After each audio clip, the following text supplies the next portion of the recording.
Le soleil se levait sur Calanda, un petit village niché entre des manguiers et des champs dorés. La vie y était simple, rythmée par le chant des coqs et les rires des enfants. Au cœur de ce village vivait Mariama, une jeune fille belle et fière, mais dont le cœur brûlait d'un désir: partir. Elle rêvait de la ville, de devenir quelqu'un d'important, loin de la vie qu'elle jugeait trop modeste. Sa mère, Aminata, une veuve respectée pour sa sagesse, la regardait avec tendresse et une pointe d'inquiétude. Chaque matin, elle lui répétait doucement: la vraie richesse, ma fille, c'est le cœur, pas ce que tu portes, ni ce que tu possèdes. Mais Mariama, dans son impatience de jeunesse, levait les yeux au ciel en soupirant. Maman, le cœur ne remplit pas une assiette, disait-elle souvent, une phrase qu'elle prononçait avec légèreté, sans imaginer un seul instant le poids qu'elle porterait un jour. Un jour, l'occasion tant attendue se présenta. Un grand camion fit son entrée au village, et un homme élégant en descendit, téléphone à la main, promettant monts et merveilles, du travail en ville, des salaires mirobolants, une vie nouvelle. Les jeunes étaient fascinés, mais Mariama, elle, était déjà conquise. C'était le signe qu'elle attendait. Aminata, sentant le danger, tenta de la raisonner. Ma fille, tous les chemins ne mènent pas au bonheur. Certains mènent à la perte. Mais les mots de sa mère ne pouvaient plus atteindre Mariama, aveuglée par l'éclat de ses rêves. Elle lui répondit durement, avec toute la cruauté de l'adolescence. Tu ne comprends rien, maman. Tu veux que je reste ici à piler le mil toute ma vie? Les mots, plus tranchants qu'une lame, firent leur chemin jusqu'au cœur d'Aminata. Ce soir-là, pendant que sa fille préparait son sac avec excitation, Aminata pleura seule dans le silence de sa case. Le lendemain matin, sans un regard en arrière, Mariama partit. Au début, la ville était un tourbillon magique. Les lumières qui ne s'éteignaient jamais, la musique qui s'échappait des portes, les vêtements colorés dans les vitrines. Mariama croyait avoir enfin trouvé la liberté. Mais l'illusion s'est vite dissipée. La réalité était bien plus sombre. Les promesses de l'homme élégant n'étaient que des mensonges.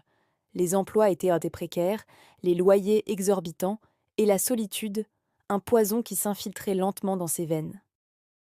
Elle se sentait de plus en plus isolée. Les appels de sa mère se faisaient plus rares. Non pas parce qu'Aminata ne pensait pas à elle, mais parce que Mariama, rongée par la honte, ne répondait plus. Honte de sa situation, honte de son échec, mais surtout, honte d'avoir crié sur la seule personne qui l'ait jamais aimée inconditionnellement. Elle s'était éloignée, pensant trouver mieux, mais elle n'avait trouvé que le vide. Un soir, alors qu'une pluie fine et glaciale tombait sur la ville, Mariama rentra du travail, épuisée, le corps et l'âme lourds.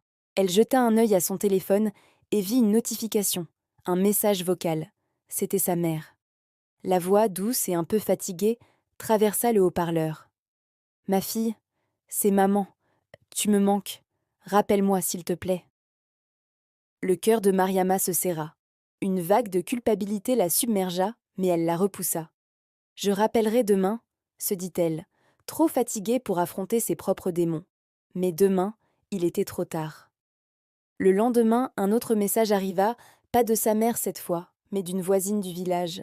Les mots étaient courts, brutaux. « Ta mère est partie, Mariama. Reviens. » Aminata s'était éteinte paisiblement dans son sommeil. D'un coup, le monde de Mariama s'effondra. Les lumières de la ville semblaient s'éteindre. La musique se tut. La pluie tombait toujours, mais cette fois, c'était en ses propres larmes qui semblaient en tomber du ciel, un torrent de regrets impossible à arrêter. Le voyage de retour fut un supplice. Assise dans le bus qui traversait la savane sous un soleil brûlant, Mariama regardait le paysage défiler, mais elle ne le voyait pas vraiment. Chaque arbre, chaque sentier ravivait un souvenir, une cicatrice sur son cœur. Le rire de sa mère près du puits, ses bras réconfortants après une chute, sa voix douce lui contant des histoires le soir. Tout lui revenait avec une clarté douloureuse. Quand elle arriva enfin à Calanda, tout le village était là pour l'accueillir, mais dans un silence pesant. Les femmes portèrent du blanc, symbole de deuil. Les hommes priaient à voix basse. La tombe de sa mère était là, simple, fraîchement creusée sous un manguier, décorée de quelques fleurs sauvages. À cette vue, les jambes de Mariama cédèrent. Elle tomba à genoux dans la poussière rouge et un cri s'échappa de sa gorge. « Maman, je suis désolée !» Mais sa seule réponse fut le murmure du vent dans les feuilles des manguiers. Cette nuit-là, le sommeil ne vint pas. Poussée par une force qu'elle ne comprenait pas, Mariama retourna seule au cimetière, sous la lumière blafarde d'une lune pleine. Elle s'agenouilla de nouveau devant la tombe et, dans le silence de la nuit, elle commença à parler. Elle a tout déversé, sa colère contre elle-même, sa honte, ses regrets infinis. Ses larmes se mêlaient à la terre qui recouvrait désormais sa mère. Et soudain, le vent se leva. D'abord une brise légère, puis une bourrasque plus forte qui fit frissonner les feuilles. Un parfum familier emplit l'air, un mélange de savon de karité et de manioc, l'odeur de sa mère. Lentement, une brume légère commença à s'élever au-dessus de la tombe. Mariama retint son souffle, et dans cette brume, elle vit une forme se dessiner, le visage de sa mère.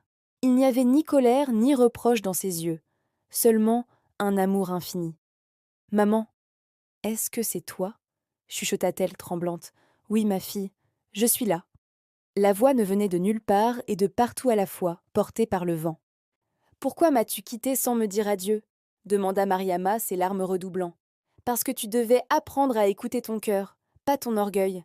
Je t'ai blessée, maman. Pardonne-moi. Mon pardon, tu l'as depuis toujours, répondit la voix douce. Mais maintenant, tu dois apprendre à te pardonner toi-même.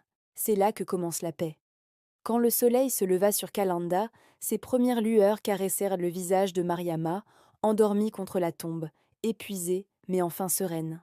Les villageois la trouvèrent là, paisible, comme une enfant revenue dans les bras de sa mère. Ce matin-là, quelque chose avait changé à Kalanda. Le vent semblait chanter une mélodie plus douce. Les anciens du village, en la voyant, hochèrent la tête et dirent « Aminata a trouvé la paix, et sa fille a trouvé le pardon ». Mariama ne quitta plus le village. Elle reprit la maison de sa mère, planta des fleurs autour de sa tombe et se mit à aider les autres.